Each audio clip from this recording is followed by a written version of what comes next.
and by the evaluation of anyone who knows boxing, he was very poor against Francis Ngannou. I mean, you guys must have been surprised. And we've been surprised. That was not real Tyson Fury. He did not train for this fight. Every trainer who knows boxing, at least a little bit, would say that he wasn't good in the training camp, whether he ever attended his training camp. He didn't feel the distance, and that's number one point that shows that his sparrings, whether he had sparrings at all.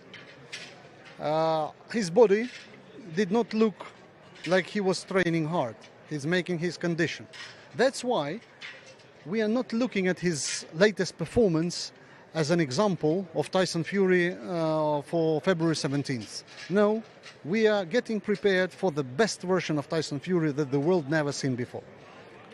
So finally, tell me what is going to happen when that first bell goes on February the 17th in Riyadh. I can tell you what's going to happen after the last bell rings. That's a great answer. Yeah, so the bell's going to travel back home to Ukraine. Not since the days of Lennox Lewis every has time the heavyweight division had an undisputed they never give me one. You champion. definitely never Tyson give me one Fury anyway, and but Oleksandr Usyk, though, have signed, and they will fight for all the belts in Riyadh, Saudi Arabia on February the 17th. First, though, they will face off right here the battle for today. Undisputed, the one we've all been waiting for. It's here. All right.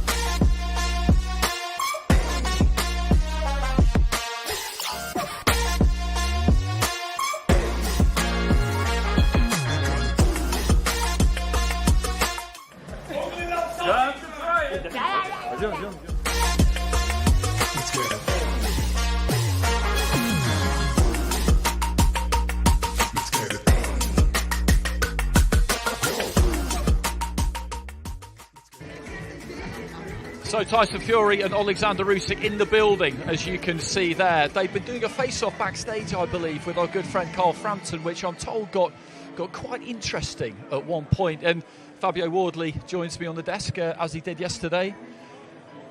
I think the interaction between these two today will be pretty fascinating, because we saw Usyk at ringside in Saudi Arabia. He couldn't quite believe what he was watching. The dates had to be put back. That's not ideal for his purposes. They've now settled on February the 17th. I wouldn't be surprised if there's some tension between these two. Yeah, they're both very much characters in their own right. So I think when they come down and sit together on the press conference, I think they've both got a bit to say about the other one. Maybe a bit more than if each of their fights didn't happen and maybe they got it on sooner. I think this time around maybe there's a bit more there. There's been a bit more comments said back and forth and things, and then obviously with both of their most recent fights, I think they've both got a few holes to pick at the other one. We were talking to Alex Krashik earlier, and he was giving us his thoughts on what it was like sitting at ringside watching that fight. You had your fight earlier in the evening. I don't know what you did after that. Did you take your place at ringside and watch the main event? I mean, what were you thinking as you were watching that? And do you think it'll have any bearing on what we'll see in February? It's definitely got to have some bearing. It probably will on both of them as well, because I think Fury will look at that and be like, it's definitely not one of my best performances to date. Maybe there's some things to adjust. Maybe I need to look at my training, however. And Usyk will look at that and think, okay, there's some flaws there. There's some points there that may not have necessarily cropped up or shown their face in fights previously, but they definitely did rear their head in that fight. And maybe both of them will look at that and be like, right, there's moments to pick from here to take from and to make better or improve on. Do you feel that, in a way, having that kind of experience against Ngannou, where he did take his eye off the ball, we don't really know what training camp was like, but you ask seasoned observers and they will tell you that they don't really feel like he would have trained full force for the fight, given the way that the contest went in the end. It's just a kind of reminder, isn't it? No matter who you are, if you don't pay attention, things can go wrong, and maybe not the worst thing in the world for that to happen to him before this biggest fight of his life. Yeah, that's the thing. I think if boxing does one thing for a lot of people, it always gives you a very cold reminder that you're still human. No matter how long you've been riding the wave and cloud nine for your wins and other accomplishments within the sport and that, I think boxing has a very nice way of showing you, look, you may have got away with that one a bit lightly, but if you keep slipping or you keep messing up, or if you don't refocus, then things could go very much south the next time around.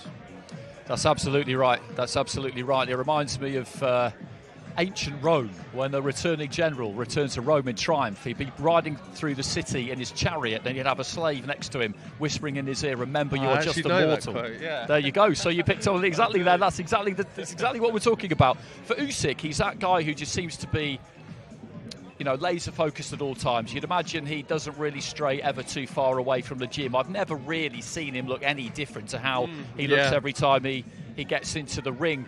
If you're him, are you looking at Fury and thinking, okay, this is a guy who has been at the top for a long time, maybe that focus has just gone a little bit and I can exploit that? Yeah, definitely. I think as a fighter, especially when you're coming up against top level people, you're looking for any little win, any little crack in the armour that you can pull from and focus on and double down on and go, all right, cool, this is an area for me to pay attention to. And whether that be Usyk thinking that maybe he's at the back end of his career, so he's finishing up and he's a bit more disinterested than he has been for previous fights, or there's always the other side of it that maybe it could be a step too far and maybe it's not quite. Okay, so joining us is Hamza Shiraz, middleweight force on the rise.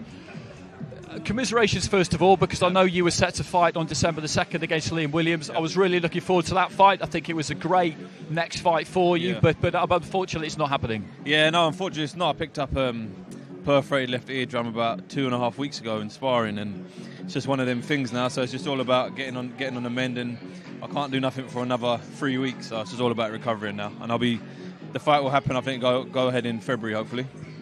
Okay, it's a serious injury, that, isn't it? It takes, it affects your balance, it affects all sorts of things, and there's no real rushing it. So you thought that you would come along here today and just see what was going on, and it's quite some event. All of these events have been. Yeah, no, for sure. I think seeing Frank, Matchroom, and everyone working together yesterday was something that I don't think we thought we'd see anyway. But it's definitely a great breakthrough for the sport and overall as well. So yeah, man, it'll be looking forward to it for sure. I was listening to the podcast you did with George Groves the other week and Dak Taylor, and it was very entertaining, Fabio, listening to him talk about training in America and how people hear about that and think, oh, this guy's got it made, he's got everything, he's living in luxury stateside, the best of everything, and actually it's a very, very different story, isn't it? Yeah, no, for sure. I remember that, like I said, the first time I went there, I thought it'd be the same thing. I thought I'd see palm trees, sandy beaches and what. Sun and that. Exactly. Get a tan and whatnot, but no, it's the complete opposite. It was the complete opposite. But I think to get to the top in the sport, you kind of need to be in them rough and rocky almost situations. But yeah, does that feel good for you? That kind of almost switching up, throwing yourself into a new environment and giving yourself a bit something new. Yeah, at the time it did because went from living at home, training, kind of being in luxuries you don't even realise you have around you. Yeah, home comforts. And then I went from that straight to chucking the deep end, going to the wild card gym and getting my head punched in for the first few weeks. But no, like you said, you need it kind of to. It was more a rude awakening for me. If it throws you out of your comfort zone a bit and gets you to double down in some areas maybe where when you were at home you might be thinking, you can skip this or miss that. Whereas but you don't even realise the thing. You don't realise at home. But like I said, you're in your comforts without even realising. So when you're away from it, it kind of. You think, okay, it's serious now. So with regard to this, we were just talking about what kind of a bearing, if any, what happened in October between Fury and Ngannou might have on this fight. I was sat there watching it like Fabio, like everybody really, I think, just unable to believe what I was seeing, to be honest. And it was tricky, wasn't it, to know. You've got to give Ngannou a lot of credit, a huge amount of credit, but at the same time, it was a massively under par Fury. The whole thing was it was odd, wasn't it? Yeah, no, for sure. But when I was watching it, I was thinking about it, and I was trying to put myself in Fury's shoes. And even with me, when I spar, I wouldn't say a novice, but someone who just started boxing, it's kind of hard to predict what they're going to do. When you fight, and you'd know, when you fight someone who's on the same caliber as you can almost read patterns and you know what exactly, not exactly, but you know if I feint, they're going to react to it.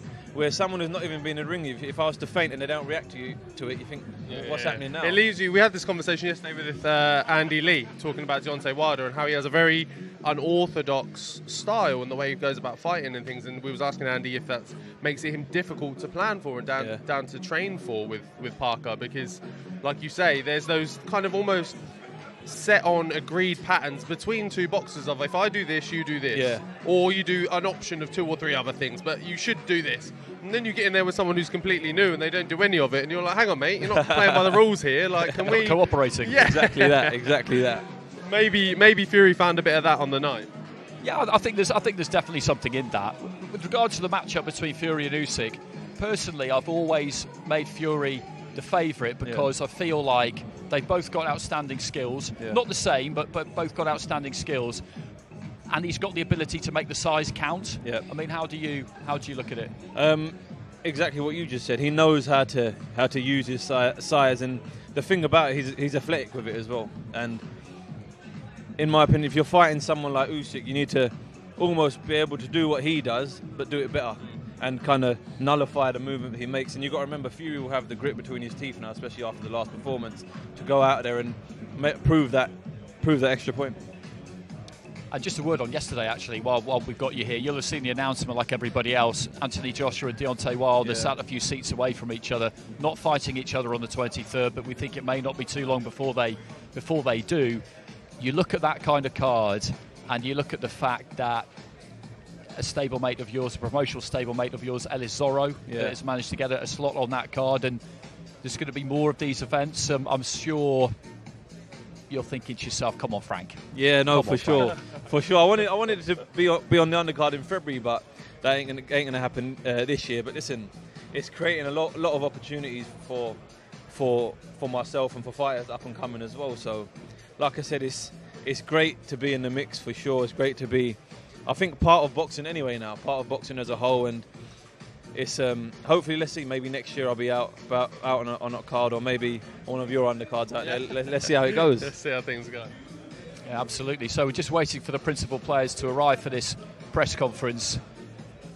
In terms of how they play it, with regard to mind games and everything else that might go on here today, we know what we'll get from Fury, or we feel like we do, because he, generally speaking, doesn't like to be too serious. Usyk, I don't think is the kind of guy to bite at any of his nonsense, but I also don't feel like he's a man who's got massively high tolerance levels for it either. So if you were kind of put yourself in the place of a Fury opponent, how do you, both of you actually, how do you handle him? Because Wilder, for example, for that third fight, he put the headphones on, he would do anything he could to disengage, because he didn't want to be investing any emotional energy with Fury, because he knew it was not a good idea. Yeah, I think it's a funny one, because I think, for me at least, I think I'd do very much what Wilder did that time around and just not get involved, because you're trying to almost beat him at his own game. That's what he wants from you. He wants you to get involved. He wants to try and draw your energy. He wants to get all hyped and stuff, because that actually works as almost like a plus, as a buffer for Fury, because when he gets the crowd going at a press conference, or he gets everyone chanting, or he calls someone a sausage and everyone starts cheering, that gives him an extra bit of energy. So if you can, at least for me, I would think that if you don't play into that and you can keep him as low level as possible, keep the energy flat and save yourself for the fight night. I think ultimately it comes down to how you are as a person, how you are as a fighter. But I think it goes down to what Fabio was saying. It's, at that level, it's all about the 1%. And even on a big platform like this, you see your opponent react to something you say. You might even use it in the fight, for example. You know what I mean? So, like I said, ultimately it comes down to how you are as a person. The pair of you, if I've got this right, you're not really going to look to push anybody around, but you won't be pushed. I mean, that's kind of quite Usyk-like, isn't it? So you two are more like him, I would say, than Fury. Is that fair? Well, that's quite a compliment. I'll take it. Thank you. No, but in approach, I mean, of the two, the pair of you, I think you're more like the Ukrainian than you are the Gypsy King. Definitely closer to an Usyk persona than I am a Fury, I'll tell you that. Yeah, no, I'd say so as well. I think if you're going to go with a Fury personality, you need to do it from day one. You have to do it from day one. And it's can't be something you pick up along the way. It can't be nothing you force, for sure, So just to go back to your own plans, hopefully getting that fight with Liam Williams rearranged for February time. As I said, I do feel like that is a really good fight for you, and you're at that stage, aren't you, where just pushing on to the next step, both of you actually, pushing on to that next step is not always the easiest thing to do, because the board have put you together with Denzel for the British title. So whoever wins out of him and Nathan Heaney on Saturday is supposed to fight you. Yeah. Is that, I mean, as far as you're aware, is that still going to happen? I believe so. But it's fights like this against Liam Williams where fighters tend to mess up. They start overlooking, and in some people's head, it's almost a done thing that you're going to get the win. So I can't really worry about what I'm going to do too much after this fight. I need to crack on with it and beat Liam Williams, and beat him convincingly as well. It's not just about going in there and picking up the win and that's it, here we go, on to better and better things. It's all about going in there and putting on a show, and to show that I'm a force to be reckoned with in the 160 division. Is it difficult when you get to a certain level and you're British and Commonwealth champion now, not to plan ahead though? Because in this sport you kind of do have to plan ahead to a certain degree. I mean, at some point the board will tell you who you're going to have to fight, but it might not happen for a bit and you'll get to choose. These things are bound to be going through your mind. I mean, the one fight at a time thing is fine, I get it. Yep. But at the same time, if you're not doing it, then somebody is. Yeah. You've always got to look to the future, but boxing's always a funny game as well, because I remember points in my career where I was like, right, I'm going to do this, and fight these people and these dates and whatever, and someone loses or you get an injury, and you think, I had that with my English title fight against Simon Vallely. I got an injury as well and I wasn't able to do it, so I had to delay my plans and things, and then actually COVID hit and everything changed around. So you always have to have a look at the landscape and say, right, yep, I want to do this, but then a lot of the time as well, especially in boxing, things move around. So that stage behind us, that will be populated before too long. Frank Warren will be up there as he was yesterday. Alex Krasniqis, Klimas, the redoubtable team behind Oleksandr Usyk. This has taken a long time to make this fight. It's been a long time to get together. Okay, so thanks very much for your time, Hamza. Great to see you. Thank you very much. Commiserations about the injury, but hopefully we'll get that one back on before too long. And we're going to usher in Idris Virgo. Another man on the rise. Idris, good to see you. Thanks for coming. Anytime, man. Showtime, baby. It's showtime. This is a bit of you, isn't it? Oh, 100%, man. Like, listen, they need to get me on this card, man, because, it'd be fireworks if I was on a card. So is that the main mission here today, to come and see if you could just sidle into a room with Frank and have a conversation? Trouble, give Frank a nudge and say, hey, come on. 100%, man. Like, listen, if Living It Arthur don't pull up on so the 23rd of December, I don't mind stepping in against people, you know what I mean? I'll give people a good run for his money, why not? I mean, you'd fancy a fight with a Fury, wouldn't you? Listen, I'll fancy the fight, but I don't think he'll fight me. I don't think he'll fight me. You think he'll fight me? Well, I mean, anything's possible these days, isn't it? Anything is possible. It's a brave new world. Oh, yeah, but Tom's a coward, man. He's not going to do that. I just don't think he's going to risk losing at 0 against a crossover boxer. I just don't think he will do it. I don't think he'll do it. So there haven't been any conversations? No, there haven't been no conversations, really. I don't know. Then again, if I do fight him, I will have to knock him out, because I don't want to lose in the sense of because his last name, you know what I mean? And in the same way, that could happen. So we'll have to be going in there to knock the guy out. And if I did fight Tommy Fury or call him, I'll put him to sleep, 100%. So you never know. So talking about this, though, it's the fight that we've been waiting for such a long time. Yeah. We were beginning to wonder whether it would happen. I was losing the will to live with it a bit, as I have been for the last 5.5 years, waiting for a fight for Undisputed, because for that period of time, all 4 belts have been with 2 people. The identities have changed at times, but that's what we've had, and it's a relief, isn't it, for everybody in the sport that we're getting this, because we've had some big ones this year, and the heavyweight division was dragging its feet a bit. Do I? Yeah, it's a good sign it's happening, and it shows that, in a sense, money will talk. It will make people get in the room and fight. Like a big enough paycheck. I've got these 2 guys now fighting, and it should be like that, because now these guys will have to go to Saudi Arabia to fight, and in the UK and around here, it's like the promoters don't want to put their hands in their pockets to get these fights on. So it's a good look, man. And I've been to Saudi last time for Francis Ngannou v Tyson Fury. And that was a sick show. And I see you was fine as well, man. Yeah, oh, yeah, he was fine as well. I was there doing a little something. Yeah, so that show bang. So Saudi Arabia, man, they're stepping the levels and they bring the new era to boxing as well. I can't wait, man, especially for this fight as well. And what are your thoughts on the fight itself? Because, I mean, some people are thinking that what happened at the end of October, how flat Fury was, that maybe that has brought Usyk up in the bookmakers' estimations. Do you see it like that? Yeah, 100%. I had Fury as a favourite before, but when Francis Ngannou was switched to Southpaw, it showed a little twink in the Fury's arm. And, like, does he really like people to fight in Southpaw? And then when Francis was pushing him back in that stance, it was quite tricky. And I'm thinking, if this was Usyk, how would this end? Like, would Usyk, I won't say knock him out, but would Usyk just win on points? And Usyk's kind of like, he's slow with it. He's like got a nice defense. So now I'm kind of turning myself to like, okay, I think Usyk might have Fury if he has another bad day in the office. So just from that performance, man, it's like I'm sitting on the fence. I'm like, what I say Tyson, what I say Usyk. It's hard to freaking judge now. It's quite hard. Fabio, what are you expecting in terms of the start of the fight? Because we were talking yesterday about game plans, and these are two fighters who are incredible reactive fighters, aren't they? Their attitude is, whatever you do, I will find an answer. But when that first bell goes, that's when whatever plan you have, you're going to look to try and execute it, surely. What would you expect to see from each of them right at the start? I think it will start off quite tentative. They're both very smart boxers. They're going to want to have a look at each other because they know each of them has a box of tricks for each boxer, so they're not going to want to rush in and even throw all of their game plan out in the first 5 minutes as well. They're going to want to have a look, see what you're going to bring to me, because both of their last performances as well have left question marks. So I think they're both going to look at each other and say, right, how are you coming out? What Fury, what Usyk is coming to fight me today? Okay, thanks very much, Idris. We'll let you go. We're going to swap you out and swap in Spencer Brown, Tyson Fury's manager. It's like a game of boxing. It's like a game of boxing top trumps. This, Spencer. There you go. Doing, champs? Good. I'm slightly nervous because you didn't see this earlier on, Fabio, but I was doing an opening link and Spencer, he pulled me up. He pulled me up on wearing a jacket over my hoodie.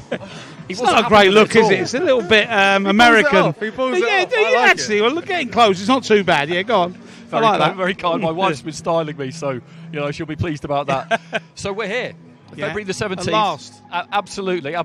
It's been a lot of hard work for everybody.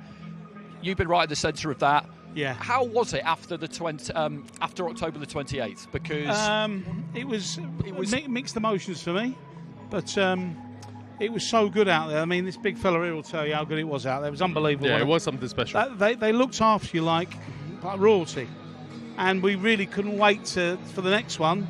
And all of a sudden, the opportunity of the 23rd come up. So we've worked very hard, tirelessly on it for a couple of weeks, got it together, and look, this is where we are now. I mean, it is incredible, that card that's been pulled together for the 23rd in the amount of time that it's taken. I've never known anything remotely like it, but what we were all really waiting for was tonight, this, wasn't it? Was this? We've been waiting a long time. It was done very easily, the deal. We've done it in a matter of days. It was... people talking about Tyson didn't want the fight. We contacted them. I was sent by Tyson to go and get this fight. We contacted them with George Warren and Frank Warren, and they were quite happy. They were quite happy to do the fight. So here we are, and this is going to be the biggest fight that we will ever see.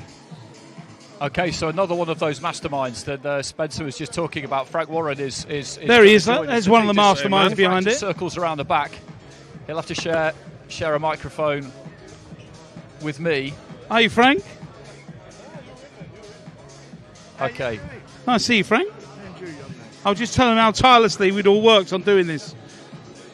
What's the earliest night? Well, I think we all got to bed. I think our earliest night was 3 o'clock in the morning. So there you go. Every night? Every night. And it was mostly fives. So. But it's, I mean, you've been doing this a really long time, and Bob with Top Rank as well, and you mentioned Bob yesterday when you're up on the stage.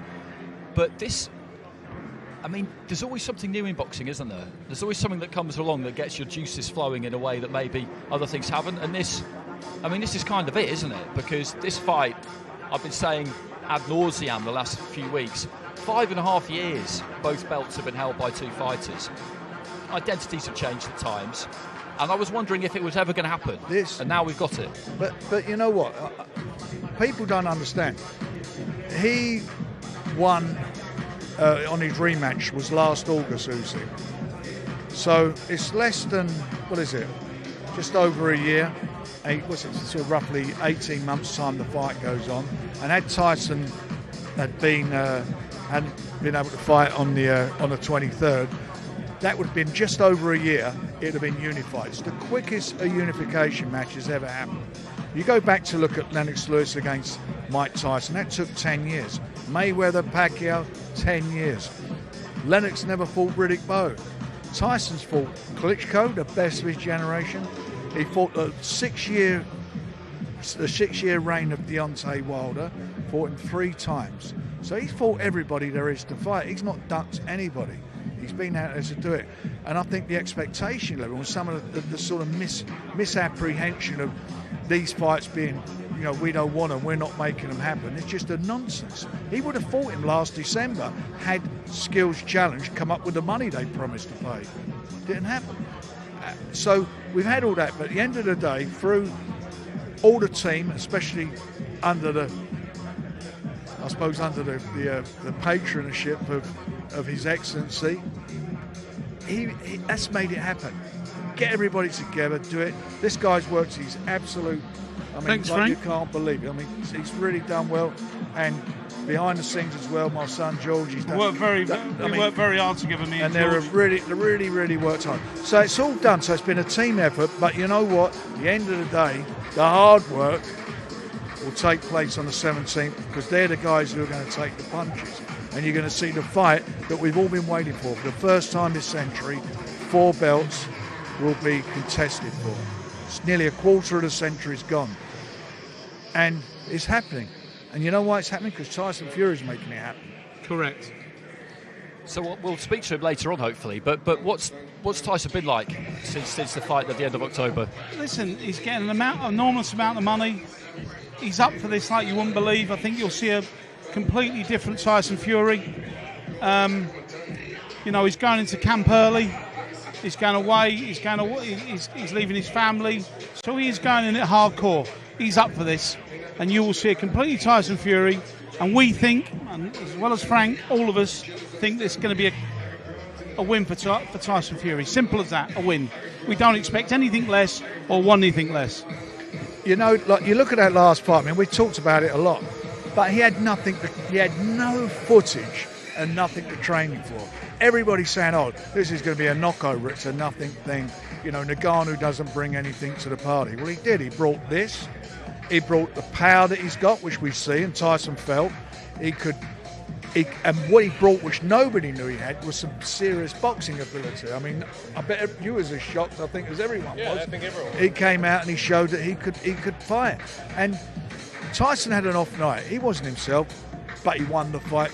You look at the punch stats, everything. He threw the quality punches. He won the fight. Can he afford another night like that? No, he can't. And he knows it better than anybody. But he knows what he's training for. He's seen all of Usyk's fights. He's seen everything you need to know about him. He knows what is going to be in front of him rather than stepping into the unknown. Frank, your press guy Matt Rich is demanding you. So your press guy Matt Rich is demanding your presence elsewhere. I'm off. I'll have to let you go. I've got to go and make the teas now. Stick me a couple of biscuits in there, Frank, will you? Thank you. I'll give them in for you.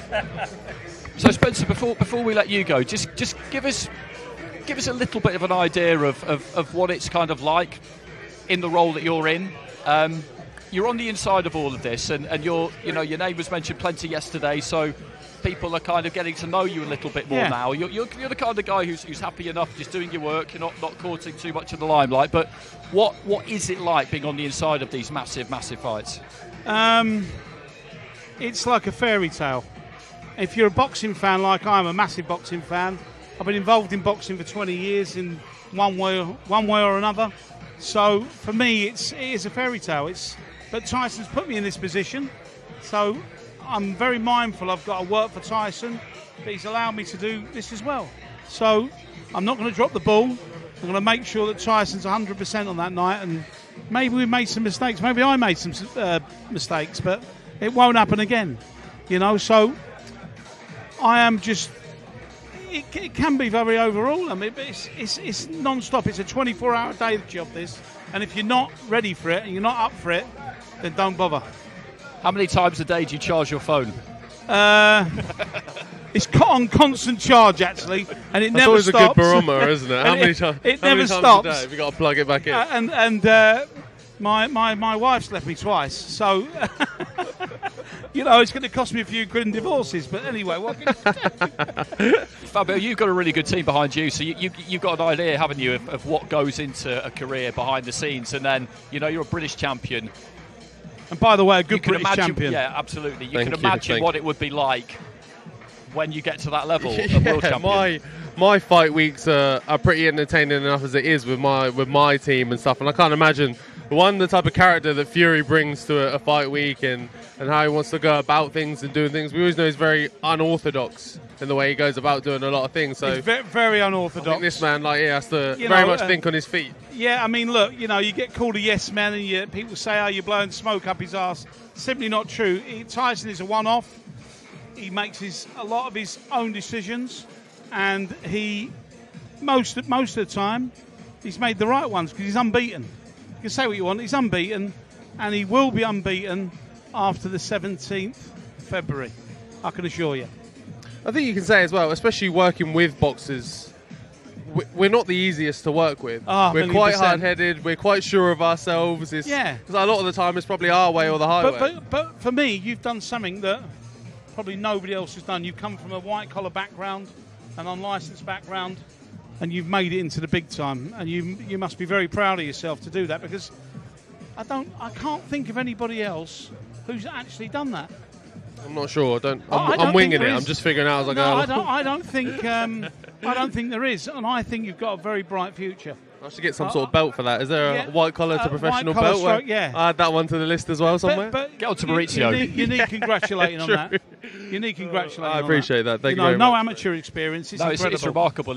I was saying this to someone. It's ringside. an achievement on its own. Yeah, I was saying to someone ringside after he won that it's actually kind of astonishing. And just didn't won very well. Yeah, no, it's actually kind of astonishing how good you are, given how the amount of time you've been boxing. Genuinely. I lost a few quid on him. Well, there's another man who might have lost a few quid. There's another man who might have lost a few quid lurking in the shadows over there. Spencer, thank you very much. Thanks very much. All the best. Thanks, Jens. We'll let you go. Cheers. Spencer Fearon is going to sidle onto set. Spencer, good to see you. Good to see you. Yeah, very well, thanks. I mean, last time I saw you were in Saudi Arabia. Absolutely correct. Yeah, you were we were sat next to each other watching the undercard next to Tima Taumer. I think I was sat next to Moses Taumer's mum actually. That's right, you were, and his dad was sat behind us. Yeah. Yeah, that's right. It was it was very, very enjoyable watching the undercard. The highlight of which was his fight against David Adelaide. My friend, that was very impressive, and I'm not even trying to cause no trouble on Fraser Clark. Right, I'm just going to keep this thing 100. I'm keeping it 100. Fraser Clark. He was a few seats in front of us. That's right. And then he turned to me and he said, "There's no way on earth that can't fight me. That can't fight me." I said, "You know what, bro? I think he can. You know." It was good to see. Back in there, Jalolov was there as well. Fraser knows him from the amateur days, so they went and kind of said hello to each other. There was a lot of people around ringside, who had connections, who knew each other. And by the time your fight came to the ring, actually throughout pretty much the whole undercard, it was well populated, that stadium. People wanted to see it. There were lots of fights there that people wanted to see. It really was. Which was actually almost surprising, because when you heard about the two arenas being separated, you wondered kind of how it would play out and stuff. But the crowd there was crazy. They were actually really loud. They got involved. They were chanting and all sorts. So it was a great atmosphere there. What was the feeling like going out in a foreign country, defending your British title? I believe that the last time that happened was Scott Welsh when he fought James Oyabola. When they fought in Atlantic City. Yeah, exactly. Yeah, that's why Atlantic City people know boxing. That's what we mean. Yeah. You say at this. Right, so what? Yeah. So he got knocked out, didn't he? Yes, James he did. Oyabola knocked him out. James Oyabola knocked him out, and Herbie Hyde was ringside and said, "Herbie, I want you, Herbie." And then he knocked him out in a rematch. I used to call Scott Welsh the Maxwell House fighter. Because remember, he always used to shake his hand like that before he threw the right hand. Do you remember that? Yeah, I remember that. Anyway. Yeah, many moons ago. Yes. No, he was a terrific fighter. Another British and Commonwealth champion. Scott Welsh was at the fight as well. Scott Welsh was sat 2 seats behind me watching you fight for his old title. Yeah. So it was a very emotional time. And like, what I've got to say is this. A lot of people will say, Fabio Wardley, well, he had no pro fight, he didn't have no amateur experience and blah. Bro, you are a natural athlete. And also, you hear by his diction, you know he's a very learned man, right? You could tell because you throw educated punches and you're very thoughtful. You know how to gauge range. How you put these combinations together is very impressive. You put them together. And you know what I mean? And for a big guy, you got hands on you. Well, you got to just keep on doing what you're doing. I'm telling you the truth. No, it's good. It's been a lot of building, but it's been a lot of adding pieces to it and building things together, but it's coming together very nicely. I'm liking the way my career is developing, the way I'm moving, and the progression I'm heading. Like, obviously the wins are great and stuff, but I'm looking at me as a boxer and going, right, that performance was good. Where did you mess up? And I think on each one you're seeing a bit more of me as well. With not just, look, we all know I can get involved in the tear up, and I don't mind throwing it all on the line and getting involved. That's not a problem, but showing that, hey, look, I can actually box as well. I know how to do all these things properly is something I'm slowly showing off. Continue doing what you're doing. We've just had a 5-minute warning from Deb, so we haven't got too much longer. So let's move on to I can speak for an hour. I'm well aware of that. We know. Let's move on to Fury against Usyk. Okay. Give us your thoughts. My thoughts is this. It had to take Saudi Arabia to make this fight happen, right? Let's just be real. We're talking about that oil money, right? We're talking about His Excellency Turki Al-Sheikh saying, listen, who's a boxing fan, you know this, right? Who's actually a guy who actually, he knows boxing. So imagine, that's like me giving you a big, massive pot of endless money and saying, make this stuff happen. So you're going to live out your passion. He's made his passion not only become his paycheck, but his purpose. So we got that's massive. I got props on another level. Not only that, it's giving eyeballs to Saudi Arabia. Do you know what I mean? Which I think is good because people, when you go to some place like you've been there now, it dismisses the stereotype. Stereotype, Saudi, whoa. That's nonsense. Until you go there, you know, right? And I think that's beautiful. And to see our undisputed heavyweight championship out there, similarly to October of 1974, Ali and Foreman, it brought spotlight to a country. Nobody knew of the Congo, of Zaire at that time. They didn't. We know about Saudi Arabia, but we're going to have it to know, like, that's where the last undisputed heavyweight championship fight, because you know what's going to happen. After they, similar to when Lennox Lewis beat Evander Holyfield, what was that, November 13th, 1999, so it's 25 years next year. Mad, right? Yeah. You remember watching it, don't you? Yeah, absolutely, yeah. Exactly, right? So I see Tyson Fury coming out successful in this because I think he's too big, too strong. Even though Usyk is amazingly tricky, and we saw him at the dinner, which I saw you and Deb presenting out there. You've done a really good job out there. That was wild, you know. Some of the people we spoke to. Sides, on his size, Usyk is now like you. He's a heavyweight now. Yeah, right. Before I was like, little cruiserweight. Yeah, no, he's grown into the weight. So he's going to cause a problem to Tyson Fury. Tyson Fury has to be at his penultimate best to defeat Usyk because he's a tricky southpaw. And he's not even a tricky southpaw to he's really elusive. He's tricky because his ring generalship, his IQ is head and shoulders above anybody, and I'm including Klitschko, that Tyson Fury was dealing with. Okay, we'll let you go and take your seat because the press conference is not too far away from starting. Always great to see you. Always great to see you. Love, bro. So the principal players are just assembling backstage. We're not too far away now. Dev Sani just taking a seat in the middle of the top table there. Did a fantastic job yesterday. He's really kind of taken to that role, I think, actually, and seeing these presses. It's not always the easiest thing in the world to do, to be perfectly honest. I found myself in the middle of a very interesting one involving Joseph Parker and David Higgins and Peter Fury once at the Landmark Hotel in London. But that is definitely a story for another time. Interesting to hear people's breakdowns of what they feel is going to happen in this fight. Generally speaking, they're quite undecided, aren't they?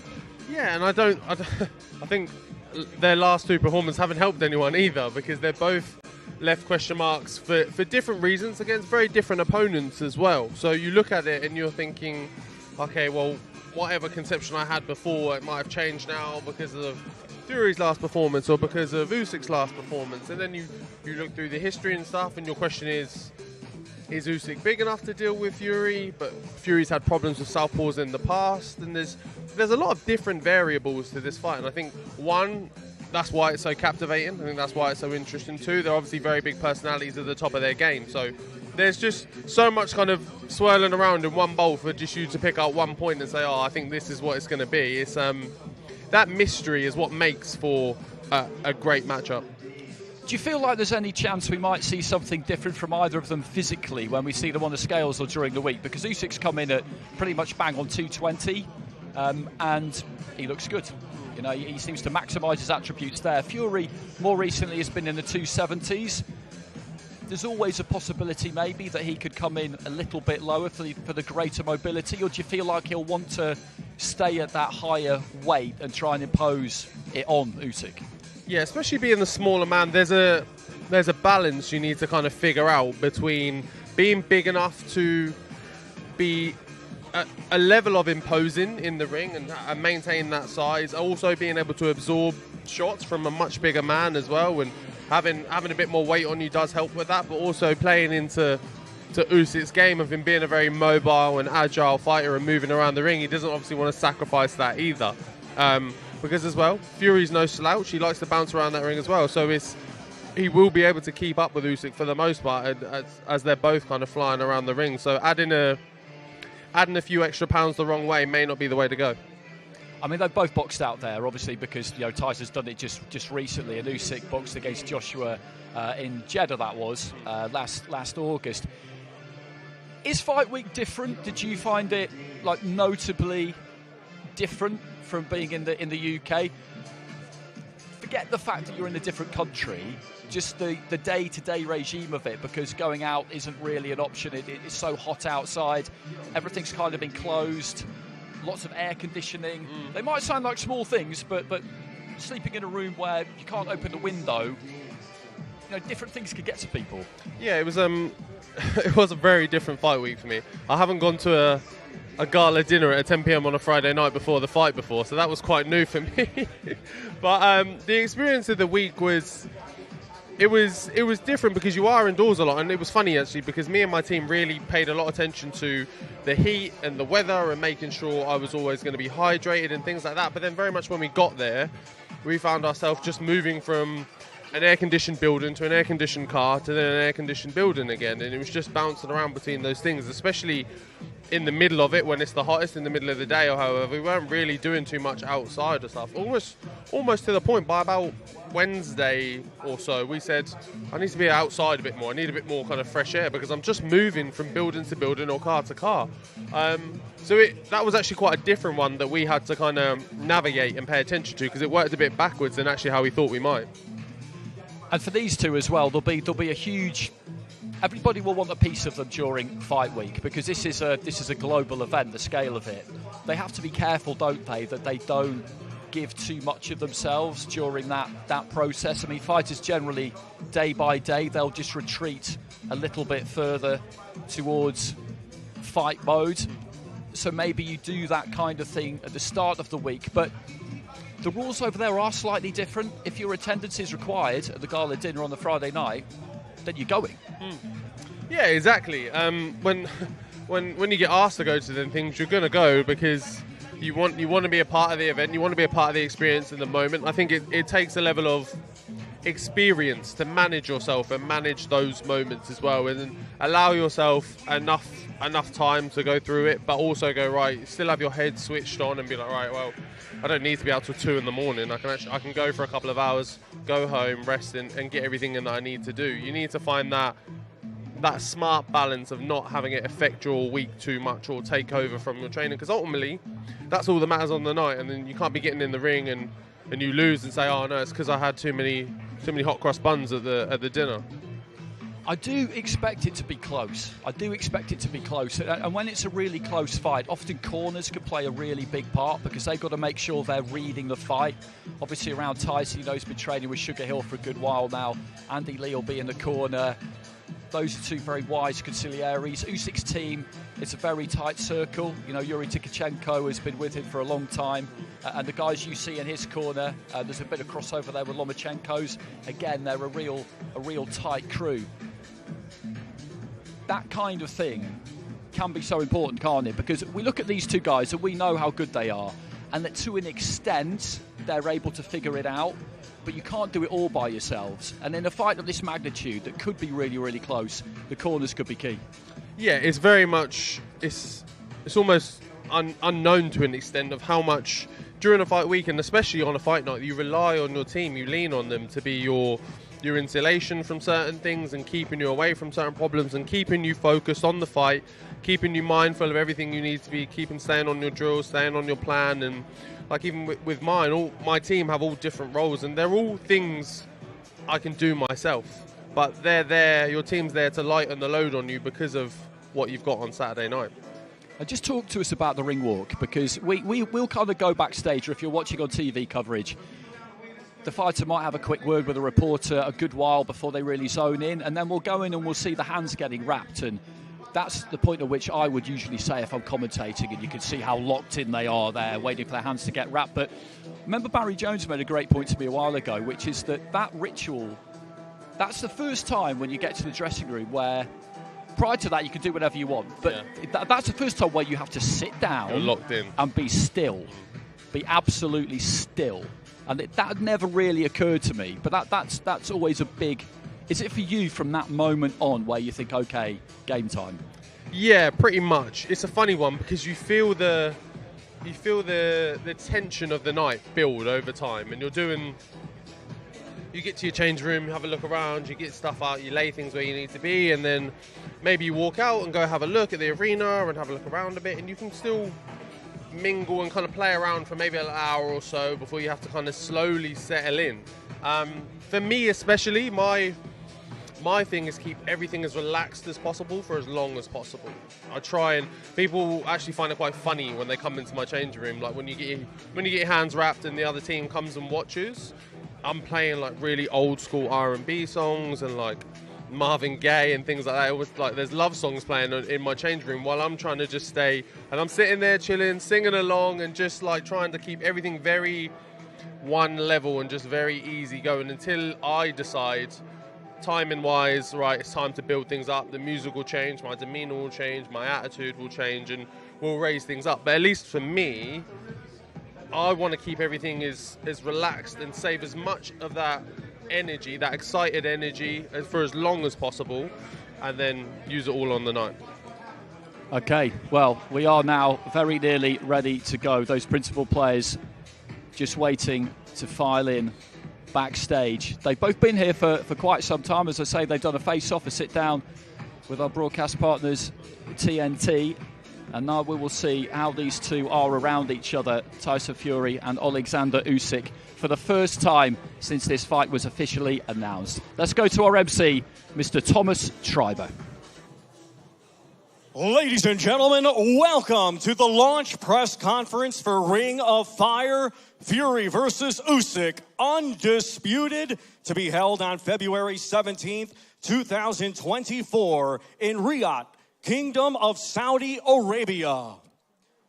Let's first welcome the manager of Oleksandr Usyk, Mr. Egis Klimas.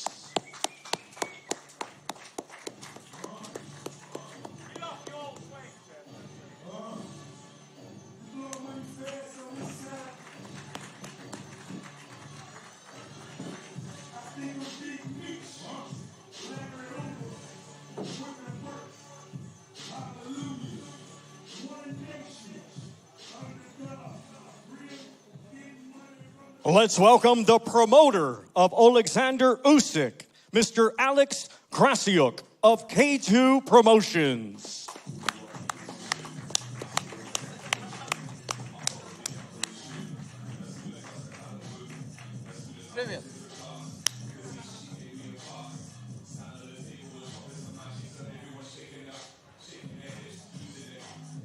And now let's welcome from Ukraine, undefeated with 21 wins. 14 of his 21 wins come by way of knockout. He is the former undisputed cruiserweight world champion and reigning IBF, WBA, WBO, and IBO heavyweight champion of the world, Oleksandr Usyk.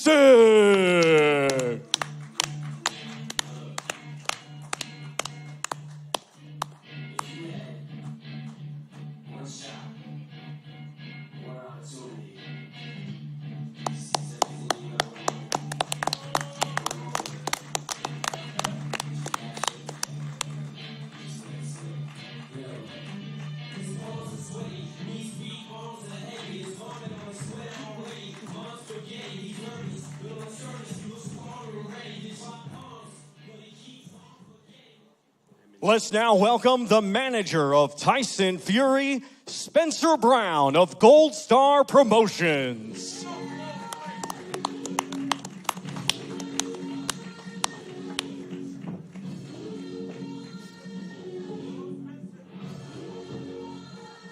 Let's now welcome Hall of Fame promoter, Frank Warren of Queensberry Promotions.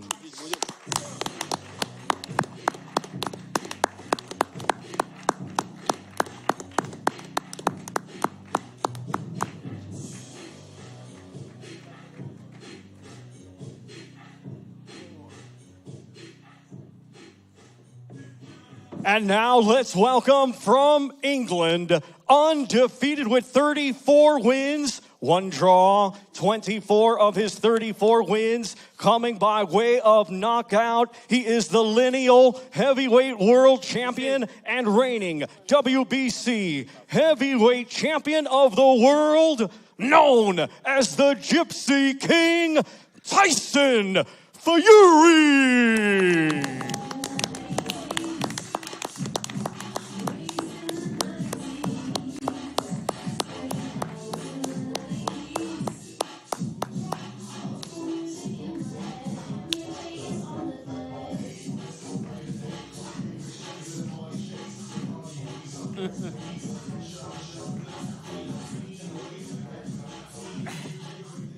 And now here is the host of today's press conference, Mr. Dev Sani.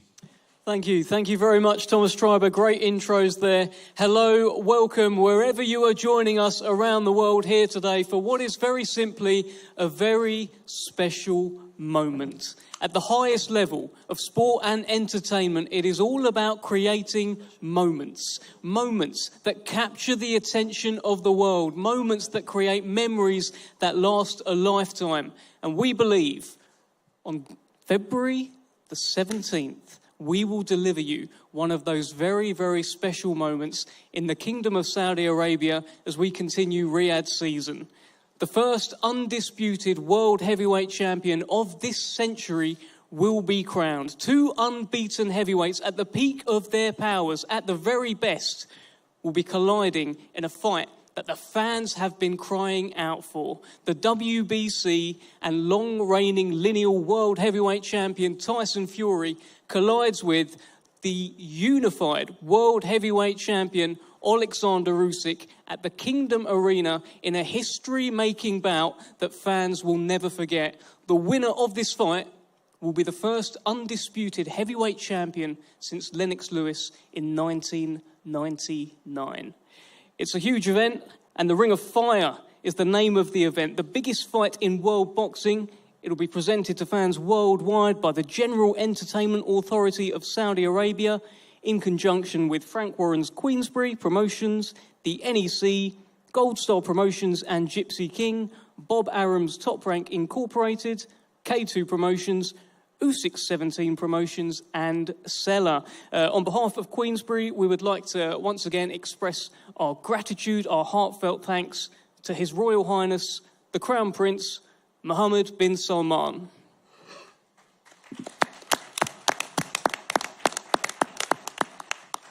And of course, we would again like to extend our thanks to the chairman of the General Entertainment Authority of the Kingdom of Saudi Arabia, His Excellency Turki Al-Sheikh.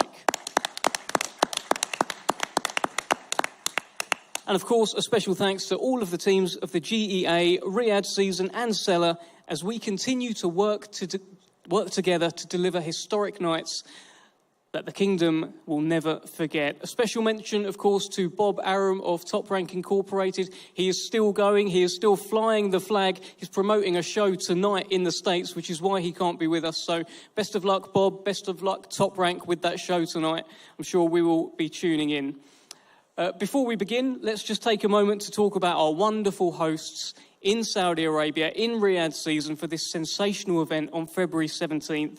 Riyadh Season has simply become one of the most widely anticipated events of the year, welcoming millions of visitors from all over the world since 2019, with quite breathtaking experiences. Whether it's five-star dining, live concerts, or high-level sports that you're looking for, Riyadh Season is the place to find it. And just last month, boxing had the privilege of opening up Riyadh Season, of course, with the man sat just there, Tyson Fury, taking on Francis Ngannou in an unforgettable event, certainly an event I will never forget, that had the world talking, and the world will be talking for decades and decades to come. On February 17th, history will be made in the Kingdom of Saudi Arabia, and either Tyson Fury or Oleksandr Usyk will be crowned the new, undisputed world heavyweight champion. We can't wait for this one. Let's bring in first Hall of Fame boxing promoter Frank Warren. Frank, this is a pivotal moment in boxing. This is absolutely huge. Talk to us a little bit about this event. First of all, I would want to thank His Royal Highness Mohammed bin Salman for his support and help in making this happen, and to His Excellency, the Chairman of GEA, His Excellency Turki Al-Sheikh. He's been absolutely brilliant in getting this together and giving the support to make this historic event happen. This is a historic event. The whole world of boxing has been waiting for this for, I can't tell you how long, many, many years, and they now got the biggest fight in the sport, and that is thanks to you and your team making it happen. We greatly appreciate that. For me, as a boxing fan, I'm a promoter, but I am a boxing fan, it doesn't get any better than this. We've got it here at the table. Two great fighters, both undefeated. 17th of February, Riyadh, in the Riyadh Season, you're going to see a magnificent fight. It will be magnificent because they are magnificent boxers. The styles will make it a good fight, and I'm sure that all around the world, everybody's going to be tuned in to see history being made. The first time this century, we will have a unified champion. Watch it. Be there. Watch it. Wherever you can be at the time to see it, watch this moment in boxing history, in sporting history, because they come along very, very rarely. Look, we've heard about this fight for a little while. We are finally here now. We saw the huge launch press conference yesterday as well of the Day of Reckoning. It feels like with Riyadh Season, with His Excellency involved, anything's possible right now, Frank. It is. I mean, look at yesterday. Yesterday was, as I said, it's a game changer. Well, this is a double game changer. You know, it's just happening. You know, these fights, you know, we've all been, you know, as a promoter, I've been banging my head against the wall. I know the fans have been doing that. They've been banging my head against the wall because they want to see these fights. And now they're happening. And to crown it all, we've got the creme de la creme. This is it, the creme de la creme, the heavyweight division, the big division in boxing. These two undefeated, magnificent fighters are going to be facing up each other, and we're going to see who's the best. I know who I believe's the best, and I'm sure the other side think their man will be. And if they want to have a little wager with me, I'd gladly have a wager with them, because I'm confident that our man, this man here, who has also, by the way, been voted today the world's sexiest man in a poll. Get off! He beat Ronaldo. Who? Ronaldo was second, and Tommy was 13th. So now you know. So now I've got bragging rights in the family. Tommy, you ugly bastard, if you're watching, number 13. And I just want to say big shout out to everyone who supported me, all my friends and family for this moment. Very, very special. Sexiest sportsman alive. Never say never, people. Always believe in yourself. If you're fat and you're bald, you're probably going to get laid. Get up! That's great news. Congratulations on that, Tyson. Just quickly, Frank, before we move on to Alex Krasik, I just want you to break down this great fight with me. We've got the world's sexiest sportsman against Oleksandr Usyk here. Break down the fight for me. How's it going to go? Look, I can only say, based upon how I've seen, Tyson's last few fights and Alex's last few fights, and you'd expect, obviously, people would say, well, Tyson, they're both boxers. Tyson's a switch hitter. Alex is a southpaw. But, on the night, you never know. I just think it'll be a fight. There's a lot at stake here. And all I know, in Tyson's last, 4 or 5 fights, he stood toe-to-toe. He stood toe-to-toe with the biggest punching heavyweight in the last 40 years and out-duked him. It was exciting, and that's what he's capable of. He can box, he's got fast hands, he's got great boxing brain, and he copes and adapts to each situation. And I genuinely do believe this will be exciting whilst it lasts. And I mean whilst it lasts. This is going to be something special. All right, thank you very much, Frank. Let's bring in Alex Krasik here. You've just heard from Frank. He says it's going to be exciting while the fight lasts. From your side, this must be quite a proud moment. You've been with Oleksandr for many, many years now, and he's finally going for undisputed World Heavyweight Championship crown. Talk to us. Dev, thanks for giving me the floor. Ladies and gentlemen, I must warn you, I have a speech to announce, and it will take a while. To say I'm delighted to be here is to say nothing. Of course, everyone understands this. We have been chasing this fight for so long, and finally it's happening. And I can hardly believe, and I will probably start believing when I hear the first bell ring, but we are making steps towards it. You know what? I want to emphasize something very important for me. I never used this opportunity, the public opportunity, to do so. And this is actually the first time.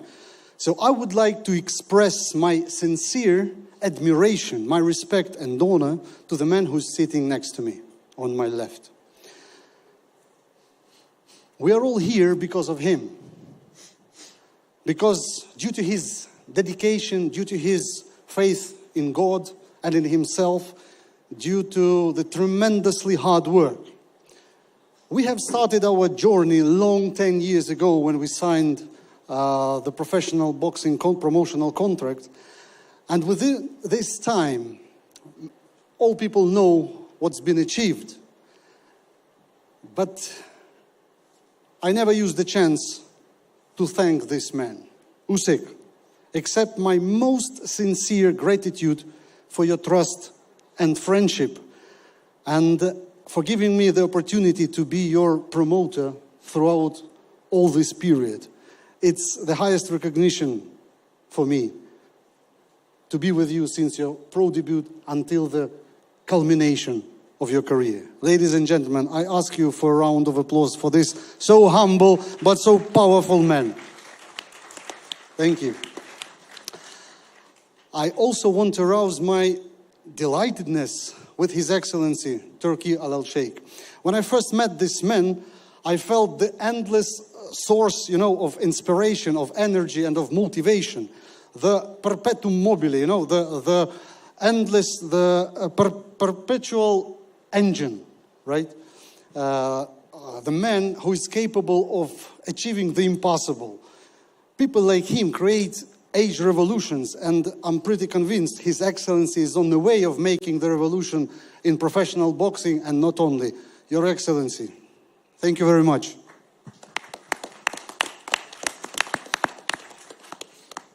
The third man I want to talk about before he stands up and starts to walk around the table, Tyson Fury. Thank you very much, brother, for your courage and bravery to accept the fight with the future undisputed heavyweight champion of the world. Thank you so much. Let the fight go on. You're welcome. You're welcome to share in the ring with the future heavyweight undisputed champion, me. Yous are all dossers. He's getting knocked out, and you two are going to be working for me, carrying me bag slinks. So remember that. Remember I said it on this stage. Let the fight go on. Let's get the press conference going, sausage. Win. Let your man and talk. Let the belts come back home to Ukraine. Rubbish. Thank you, ladies I already and relieved gentlemen. one Ukrainian of all the belts. Glory and to I the relieved heroes. that idiot of the belts I gave him, including me Ring magazine that I only vacated last year so I could win it back 3 times, sausage. I'm going to bust him. Sausage, ugly little man, rabbit. Run, rabbit, run, rabbit, run, run, run. More. I don't want a more. You know what's coming. You're getting smashed to pieces, sausage.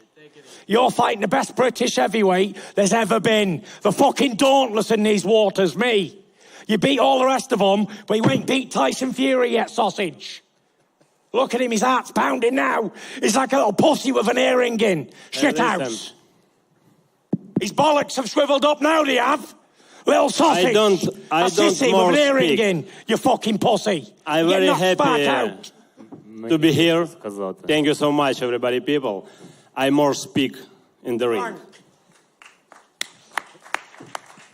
Very good, very good. Thank you. Get knocked out, motherfucker. Out cold, sausage. Rabbit. And you 2 promoters are going to be working for me as bag carriers. We will see, yeah. Yeah, we will see. Uh-huh. You can't beat me. You can never beat me. If you beat me in your dreams, you better wake up and apologise. I stole that from Ali, by the way, sorry. Enough? Do you have a response, Oleksandr? Let's go ahead. Hey, my friend. That was a small You stop? Maybe enough? Sorry? Enough? Enough what? You stop talk? I come here to pick a fight. I didn't come here to play games. I didn't get all dressed up for nothing. I come here to fight. Or pick one even. You ugly little man. You ugly little man. Little man. Yeah, little. Yes, I little man. No, you're not that little. You're about average size for an heavyweight. I little man, but I big champion. You're about average size for an heavyweight. 6'3", 16 stone. That's about how big they come usually. Perfect size. Perfect size. Thank you, Tyson. Thank you, Oleksandr. We'll come back to that very shortly. I just want to hear from I want to bring in Spencer Brown at this point. Spencer, you've obviously been working very closely on this event with Queensberry, with His Excellency as well. You sat there next to Tyson, who's telling Oleksandr exactly what he's going to do. Tell us your thoughts heading into this one. My thoughts are very, very, very quick and very easy. I don't think there's anybody alive who can beat Tyson Fury. No heavyweight, no cruiserweight, anybody who can beat him. I think that there was nobody to beat him in the last, I don't know how many years. He's undefeated. He'll remain undefeated. He'll win this one, and he'll win the next one, and the next one, and the next one. I can't see anybody beating this man. Get up there, Spencer. Go on, my son. Go on, son. Thank you, Spencer. Let's bring in Egis Klimas. Egis, a big moment in the career, the mountaintop moment potentially of Oleksandr Usyk. Tell us what you're thinking about this fight. Good evening, everybody. Pleasure to be here in London. First of all, I wanted to thank His Excellency to making things what he does in boxing. And second, what I wanted to say, this is the easiest fight I ever made in my career. One day I got a phone call from Tyson's friend, Tim, and Tim said to me, Egis, Tyson wants this fight. And I said, Oleksandr wants this fight as well. And then he says, let me pass your number to the manager of Tyson. And I think if you two gonna get in the room, the fight is gonna be made. Next thing, I have a phone call from Spencer, and he asked me to fly to New York. Next morning, I already was in New York. We got in the room, Spencer, Dr. Akan, myself, and about in the 1 hour of our talk, we left the room with a handshake, and the fight was made. That's why we are here. Looking forward for these two guys to bring a firework in the ring, to bring to the fans one of the greatest, biggest fight in the history was made. And I'm so proud to be involved in this kind of a fight. I wanted to thank my man, Oleksandr, for what he does. Again, His Excellency, beautiful country, Saudi Arabia. We'll see you on February 17th. Thank you, Igis Klimas. Well, let's bring in the unified world heavyweight champion, Oleksandr Usyk. Oleksandr, I have heard you talk about absolute, undisputed, becoming undisputed world heavyweight champion for so long now. The moment has arrived. Tell us what you're thinking, Oleksandr. Я б міг говорити англійською, але я не все скажу. Моя англійська ще не така гарна, як я хочу. My English is not sufficient enough, not as good enough as I want it to be, so I will start in Ukrainian, please. Алекс мені допоможе. Alex will help me. Я хочу розказати одну історію, яка дуже схожа на нашу з Тайсоном. I want to tell one story which looks very similar to our story with Tyson. Про Давіда і Голіафа. About David and Goliath. Коли Господь дасть мені його в руки, то я зроблю свою роботу. When the Lord gives me Tyson in my hands, I will make my job.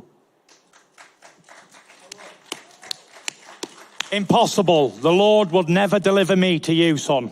Ever. У Господа нічого немає неможливого. The Lord would never deliver me to you. Ever. Never. The Lord has nothing impossible. Nothing's impossible, but he'd never deliver me to you. Especially a man wearing earrings. Ever. Believe that. When you sleep at night, ugly man, you got to think of me for the next 8 weeks. Think of me, because I'm going to punch your face in.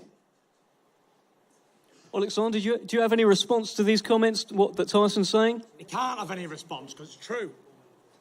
No. No response. Okay. No comments.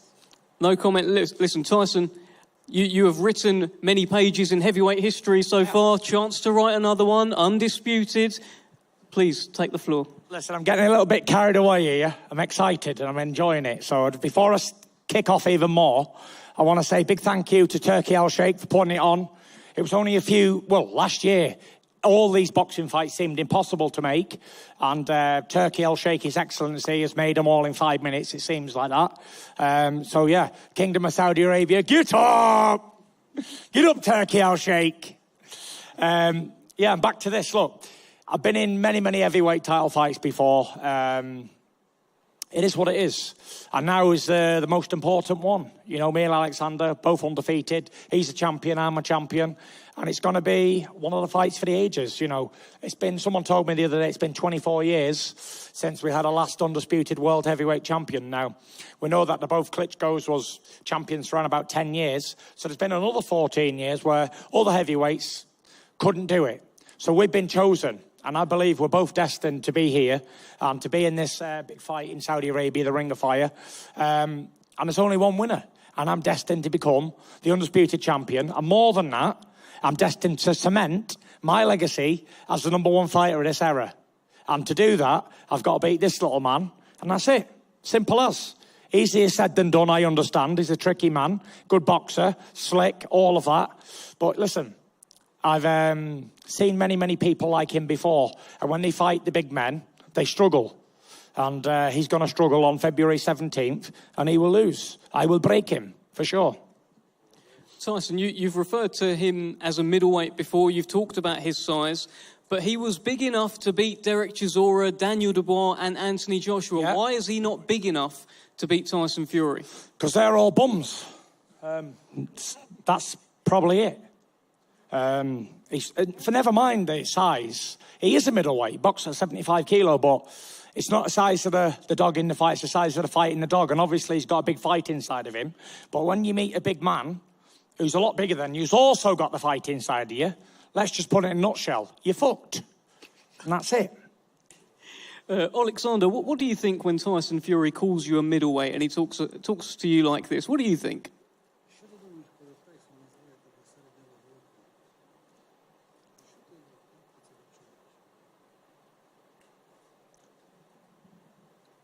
Maybe it's true. I don't know. For me, it doesn't matter. You know, Tyson Fury every time a lot of speak, but for me, it doesn't matter. Oleksandr, you have faced off with Tyson Fury a couple of times now. Now, after the Derek Chisora fight, he was in your face, he was very loud, he said a few things. Then after the Francis Ngannou fight, it was a bit more quiet. Have you taken anything from these face-offs when you've looked into his eyes?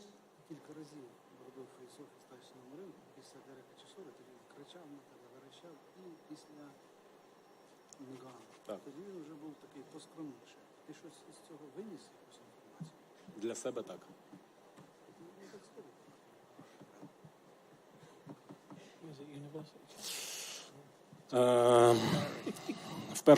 В перший раз, коли ми бачили фейс-офф, Тайсон Ф'юрі був дуже енергічний, дуже веселий та дуже мотивований.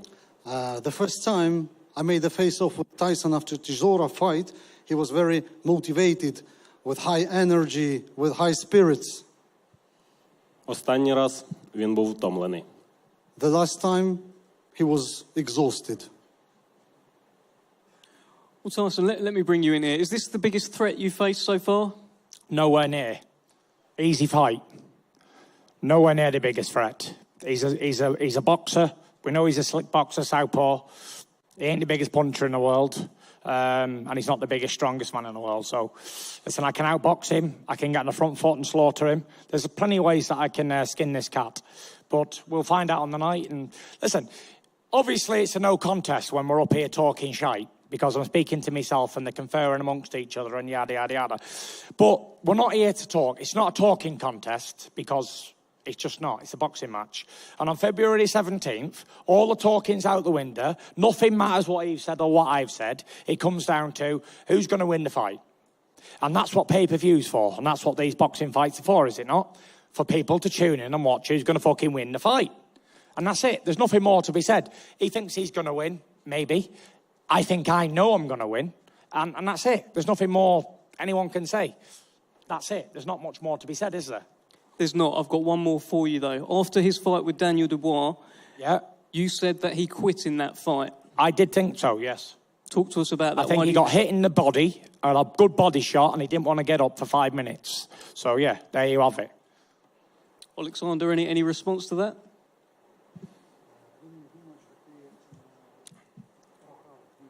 Cheers, Ben.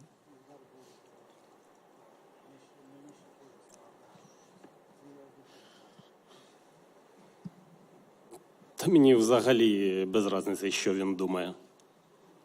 I absolutely don't care of what Tyson thinks of that. Thank you, Oleksandr Usyk. I think well, here's the question then. Did you get hit low or not? Була перемога. Руку підняли мені. Did he get hit low? I watched boxing all my life. Суддя зафіксував, що цей удар був нижче пояса. So yeah, there you are. Crawling around the floor ви не like можете виграти чисто, і ви намагаєтесь виграти грязними діями. В цьому світі так не працює. Цей світ білий і пухнастий. Tyson, your interpretation is not precise. And his two boys next to him will be all making excuses. Oh, yada, yada, he was too big, he's only a cruiserweight, yada, yada, yada. You know the score, same old shite. Is there anything else? Thank you. Thank you very much. I'm here all night. Thank you very much, Tyson. Thank you, everyone at this table. Frank, I'm just going to come to you here to close up this press conference here today. It's whet the appetite. We've got an undisputed fight. Talk to us. Final thoughts. It's simply history. It's history. On the 17th of February, we are, for the first time this century, going to all get what we want. Exactly. You get what you want, what you've been asking for, and we will have a unified heavyweight champion in Riyadh season. It will be a fantastic night for boxing, because we'll see who is the best heavyweight on the planet who's sitting next to me. Thank you very much, Frank. Frank, here's a question for you. I thought I was afraid to fight him. How long have we been trying to make this fight? I don't know, but what happened to all the chat of me being afraid and I was a chicken and I was a shithouse and I won't fight Oleksandr Usyk and he's a killer and all that? What happened to that? Well, we signed for it last year and it didn't happen, not down to you. I know, but like all of this talk, Tyson's scared of Oleksandr, he doesn't want to fight. What we're doing here now then? Well, we're here and it's going to happen. And on the 17th, they're going to, look, history, as I say, will be made. Tyson, the problem is that today is not February 17th and the fight is not happening yet. But yes, we will pray. Unless your man pulls out, it's not happening. The only person who pull out is you guys. Sorry, you give your word. I'll just say one thing, and this is a fact. The last time we signed for this fight, which was last year, you pulled out. Yeah? Yep. So now we've got it on now, and you can't pull out twice, and we won't pull out. I know you're not going to pull out, and Tyson certainly isn't. This fight is on, and all we got to focus on is what will happen on that night. We'll find out, Frank, won't we? We will find out. Cliffhanger. It will be. What's going to happen? It's going to be a magnificent occasion for boxing. I promise you, it's going to be a great, great night for boxing. Thank you, gentlemen. On February 17th, only one man will be able to walk this earth as the undisputed Tyson Fury, world heavyweight champion. Spencer Brown. Tyson Fury. And thanks, Turkey Al-Sheikh, as well, because you're the man behind this, and you made it all happen. Simple as that. Well done, Turkey. You up there, my boy, Turkey. We're actually going to do a face-off down the front now. We're going to welcome His Excellency, Chairman of the General Entertainment Authority, Turkey Al-Sheikh, to the stage. Thank you.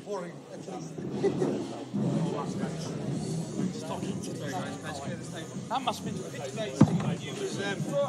use the best looking guy in the world. Who's it? Wait there 1 minute. Okay, grab some shit off this table, please. What?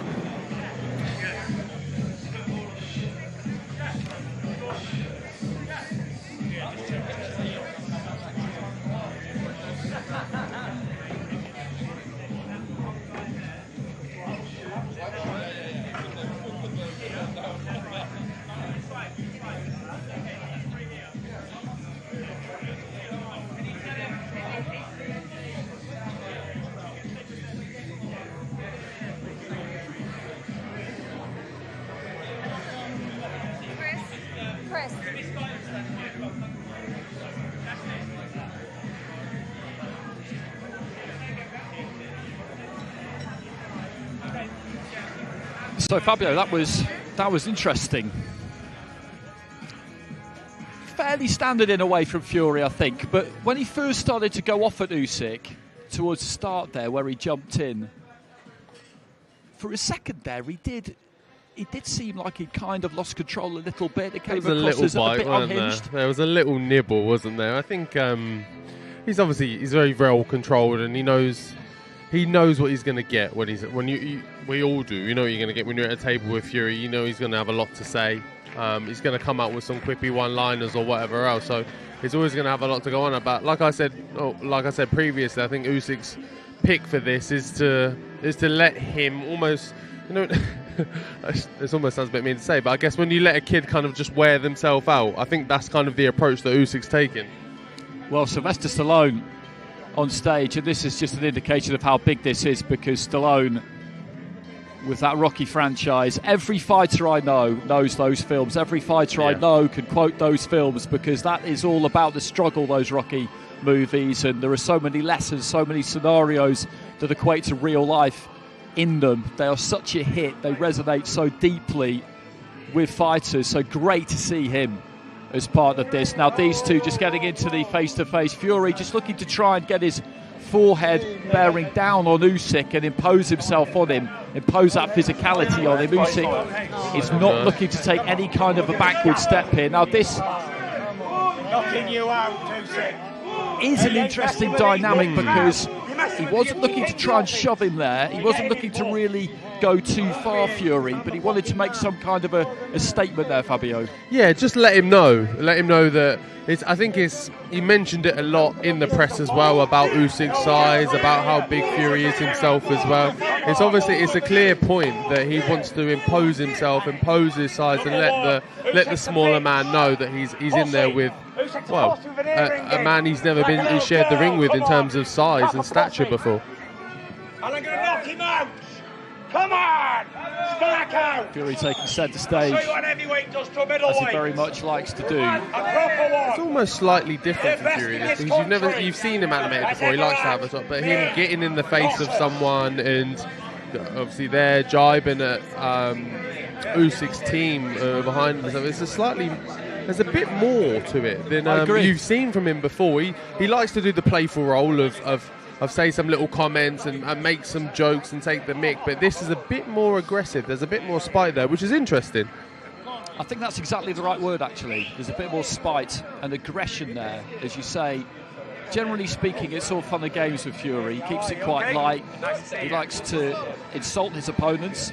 He likes to trash talk, but it can be mostly tongue-in-cheek. And towards the end there, he kind of rode back slightly and talked about how it doesn't really matter who says what at this stage. It's about the fight on the 17th. Tukiel Sheikh in the centre there. Photo with the two fighters, and Sylvester Stallone just poised behind him. Netflix documentary out about Stallone at the minute, which I watched the other day. It's a fascinating life story. It really is. And handshakes all around on that stage. We're getting it now. This is it. 17 was this is it. Okay. Usyk would rise to it.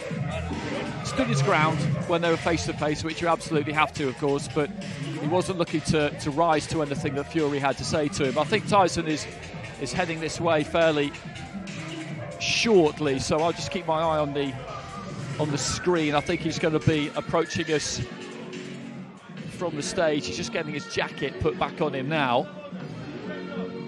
Stallone just exiting stage left. Usyk still up there, just soaking up this occasion.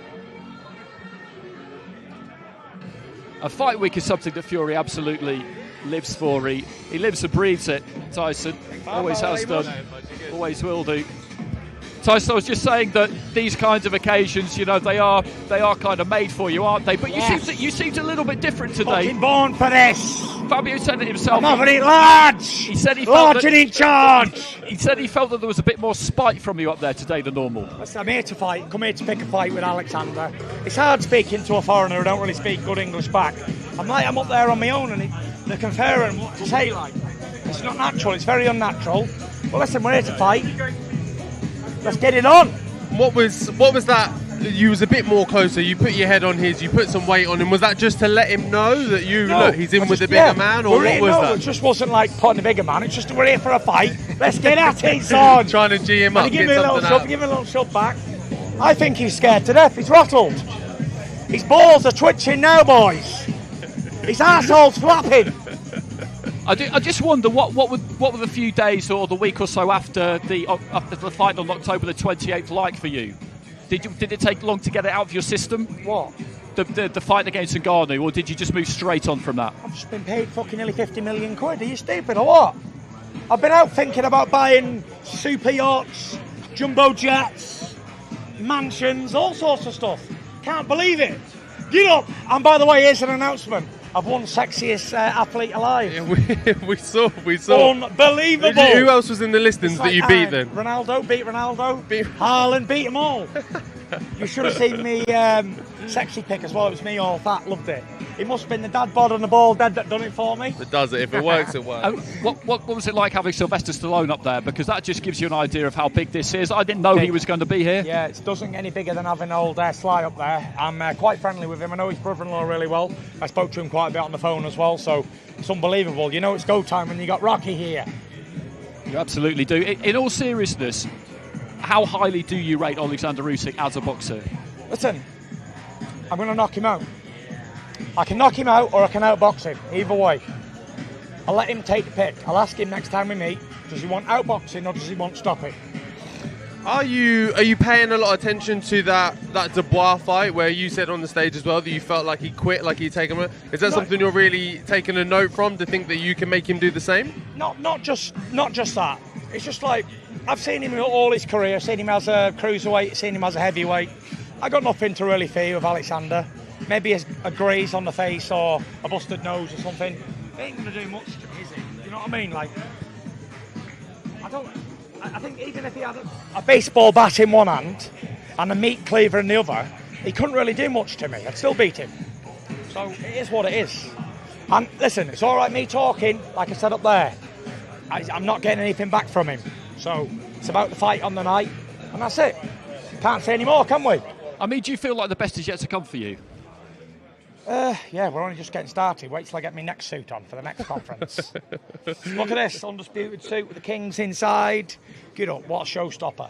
What a good-looking chavvy I am. Get up there. I feel like I've had about 4 beers already. Where's the party? Ready to go, well, you've been on fine form. But as I say, you know, it was... Did you... In these press conferences, do you ever expect to get a real bite from someone like Usyk, or do you know that it's really just going to wash over him? I've said it many times, it doesn't mean anything. You say a million things, talk a load of shite, but when you get in there, it's the fight, innit? All his mates ain't going to get in, all my people ain't getting in, it's just us two in a ring, and that's it, the best man will win. I think the best man's me, I think he knows it's me, and that's it, end of. If he beats me, I shake his hand, if I beat him, I hope he shakes my hand. Fair play, it's a fight, innit? It's a boxing match. Either way, he's going to be very rich off me, making him a ton of money in excess of 30 million. Can't be bad, can it, for a boxing match? I'd fight me for that. I wouldn't fight you for that, I don't I'd think. fight me for that. I'll give it a go. You might. I'll give it a go. I don't think I would. He's going to be up there, this fella. I was very impressed with his last fight. He's a very good boxer. I've sparred him in the past. Almost put me in cuckoo land with a big right hand. He's a good fighter, very good fighter. And he's got a very good attitude. He's a gentleman in the sport. I think he's going a long way. Appreciate it. Thank you very much. Just quickly before we let you go, a word on the announcement for the card yesterday that's going to be on the 23rd of December. I mean, that was quite mind-blowing, to be honest with you, the names that are on that card. Yeah. There's some unbelievable names. Look, if you look at the last bill, there were some unbelievable fights on there. And look at this next bill, there's going to be some unbelievable fights on Wilder and Parker and Joshua and Walling and Miller and Dubois and Makhmedov and whoever else, Urkovic. They're just some brilliant fights. Heavyweight boxing is thriving at the moment with the Kingdom of Saudi Arabia. And then on the February the 17th, there's me and Usyk and whoever's on the card as well. It's a very exciting time. 1, to be a heavyweight, 2, to be a boxer. Yeah. Okay, thanks very much. Thanks, guys. All the best. Good luck. Pleasure, and pleasure. I'll see you all on the night. Good Congratulations on the award. Thank you. All the best. Sexiest man alive. Okay, Tyson Fury. In pure Tyson Fury form. And always a character. Always a character. As he says... I like that suit. Well, he's got a few more belts to get one of those. Absolutely, yeah. Maybe. But as he says, these events are made for talking, but ultimately... It doesn't matter, does it? No. You know, it all stops. You had plenty of talking in the build-up to your last fight, but you both know that when the bell goes, that's when it gets down to business. And you can tell that there is respect there from him for Usyk. There's no way that there wouldn't be, because he knows the pedigree of the man. He knows the fighting heart of the man. He mentioned it up there. You know, the size of the fight in him cannot be questioned. And I think we're in for something really special on the 17th. Yeah, I think it's going to be, like I said, we saw what's been lined up for the 23rd, and this is the undisputed. They were saying how historic it's going to be and how it's not been done like this for such a long period of time. So I think the Saudis themselves are only going to come up with something even bigger and even better for the 17th. Okay, so I think Oleksandr Usyk is just wending his way past Tyson Fury and through the centre here. If we could just invite you in here, Oleksandr, nice to see you. Of course, you recognise this man? Yeah. This man helped me many times, yeah. So I have a question for you. Do you listen to anything that Tyson Fury says?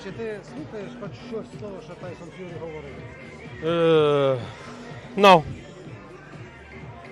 For me, it's a lot of speak head. like a talking head. Talking head, yeah. Blah blah blah blah blah blah blah blah blah blah blah blah blah blah. Why do you think he's like that? Do you think it comes from a place of fear or worry about you or insecurity or? Yes, of course. Людина так себе поводить, коли вона боїться. Yes, that's true. The man behaves like that when he's afraid, when he doesn't feel comfort. Чи вона не впевнена в чомусь? Or he's not sure about anything.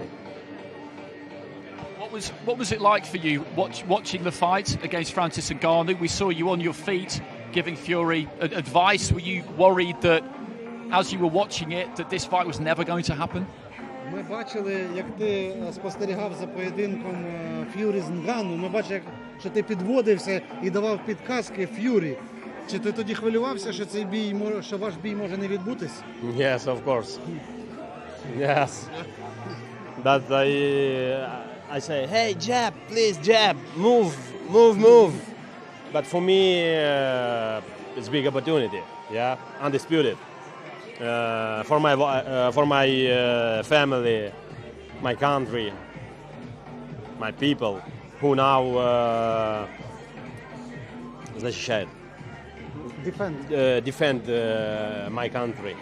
Yeah. And from that fight, you looked at it. It wasn't obviously Fury's best performance. Do you look at flaws in his game and holes there that you can take advantage of? Ти бачив, це, мабуть, був не найкращий виступ Ф'юрі. Чи ти будеш брати з цього якісь переваги для себе? I know Tyson Fury next fight будет другим. Will be different, yeah. But I think Tyson Fury no serious this fight. It's MMA guy, blah blah blah. I win, I will champion. Yeah. It's my opinion. That he took the fight easily. He was relaxed and already thought that he was going to win just by almost walking into the ring. Yeah, very relaxed. Yeah, you know, third, second, free round, I think. But Tyson Fury do the show, yeah. Like after knockdown, I think it's wake up. Yeah, it's not a show, but it's a real bad. Fight. Yeah, it's a real fight. Yeah. So you've been undisputed champion at cruiserweight. Have you always felt this your destiny to become undisputed champion at heavyweight as well? Ти був undisputed у крузервейті. Чи ти відчував, що це доля стати undisputed у хевівейті? Нема ніякої долі. Господь дає мені можливість, а я її використовую. Слава Богу за все. There is no destiny. The God gives me the opportunity and I'm using this opportunity. Thanks God for everything. What kind of fight does he expect on the 17th? Який бій ти очікуєш 17-го? Неймовірний. Extraordinary fight. On the stage up there, he was getting in your face and trying to impose his size on you. Do you think that's how he's going to look at the fight as well? And try and be the bigger man and throw his weight around? Він стояв на фейс-офі і намагався на тебе вивалити весь свій розмір. Думаєш, це те саме, що буде він робити в рингу 17-го? А він зможе це зробити? Will he be capable of doing that? I don't know. Okay, well, thank you very much for your time. It's always a great pleasure to speak to you. Stay healthy between now and February the 17th, and we look forward to seeing you in Saudi Arabia. Thank you, Andy. Thank you.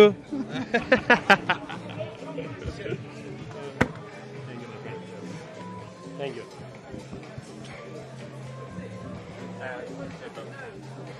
So Oleksandr Usyk now being mobbed behind us for interviews, and we'll have to shuffle this table forward a bit. Should we just pick it up and move it? As a pairing, they're interesting, aren't they? They really are, because they're both pretty playful, aren't they? Usyk doesn't rise to what Fury is looking to say to him, and you do get the impression that it really is just kind of water off a duck's back, but he says he doesn't really believe in destiny there, and I understand the answer, but at the same time, I do feel like this is something he's been zeroing in on for a long, long time. When he stepped up to heavyweight, I do feel like this is what he expected to happen, that he would get into this kind of position. You never know if you'll win. All of you, when you go in there, you never really know what's going to happen, but I think he expected that he would be in a fight like this. Yeah, I think after his amateur career, when he turned pro, he had a very clear vision of how he wanted to move through professional boxing, and he ticked off the cruiserweight division relatively comfortably, and he's done the same with the heavyweight division, of set his targets and set his sights and move through them quite concisely as well. So it's been great to see, and all culminating on the 17th for the undisputed. I knew you'd sparred Usyk. I didn't know that you'd been in there with Fury as well. I mean, those two experiences, I mean, they're kind of invaluable, really. So you know what it's like trying to tackle someone like Tyson, who is 6'9", but has also got that movement that we talk about, a heavyweight who can move like a middleweight. It must be quite a unique challenge, even for somebody like Usyk.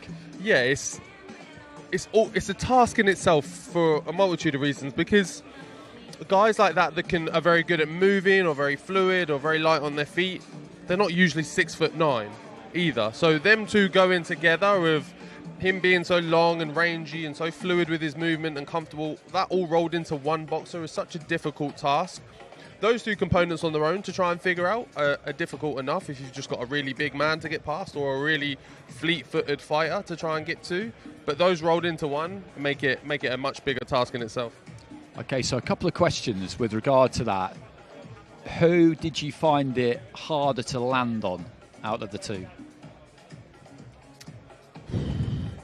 I found it harder to land on Fury purely because of his size and stature. I almost felt at times, you know, when you see in a cartoon like one of them, they just hold their head on someone, and like a kid or something, and they can't get to you, and they're just punching the air. That's almost how I felt at times, trying to reach him, because obviously he understands how big he is, and he knows that you've got to make your way to him 9 times out of 10. So he's very good at controlling that distance and just tapping you on your way in, throwing you off balance, and moving off and resetting the whole process again. And you're like, okay, let me try again. It felt like almost I bounced from corner to corner to corner to try and pin him, and had him figured out. But it was, it was quite a task. Who hits harder, would you say, of the two of them? It's maybe unfair, this, and I'll preface it by saying I've sparred a lot more rounds with Usyk than I have with Fury, but I've been hit harder by Usyk. But I think more so just because we sparred a lot more as opposed to sparring with Fury. Main man's back. So Frank, that was interesting, as it generally is when Tyson is at the top table. But we were just saying that they're a good pair because it's pretty playful, isn't it, what goes down at those press conferences. Tyson just wants to get his juices flowing, create a few headlines. Usyk's not the kind of guy who's going to be browbeaten by anybody. The face-off was interesting, though, wasn't it? Let me tell you, none of that is staged. If it was, I certainly wouldn't have been in the middle of it, I can assure you. Taking a few steps back. Exactly, yeah. But look, Tyson's been very frustrated. It's just taken about, a year? It was signed last year. We signed for it last year. It didn't happen for various reasons, and it's happening now. And it's happening because of His Excellency, who's been the driving force behind it. So we've got it done. And I think all that frustration has spilt over and built up. It's spilt over tonight. But look, what's happened tonight is totally irrelevant to what's going to happen on the 17th. They'll both be in the ring on the 17th, and that's when the real stuff happens. When the first bell goes and they get down on it, then you're going to see something special. I mean, something unexpected seems to happen at every event that we come to, and today was Sylvester Stallone. Just appearing on stage. That was. I mean, my mind was blown by that because I'm a massive fan. Well, so am I, and he's here, and it was a nice touch to the promotion. So how will the weeks be for you between now and the fight? You've got December the 23rd, of course, so that occupies your attention for now. I've got a charity show tomorrow to raise money for Deborah, a charity that I'm involved with. And on Saturday we're in Manchester, TNT fight for the Magnificent Seven, which is 7 really good title fights on the card. All British fights, British fighters. The last time I did that one's a few years ago. I think about 6 of the guys went on to win world titles. So we've got a really excellent card on. It's a real fighting card. And we've got a couple more shows, about another 3 shows up before the 23rd. Okay, Frank, thanks for joining us. Well, that pretty much wraps it up from Outernet in Tottenham Court Road, central London. The fight is here, the Ring of Fire, February the 17th in Riyadh, Saudi Arabia. We will have the first fight for Undisputed since Lennox Lewis was crowned back at the end of the previous millennium. That's how long it has been. They've got this one over the line. And come the 17th of February, we will be seeing it. Thank you for your company. We'll catch you again next time.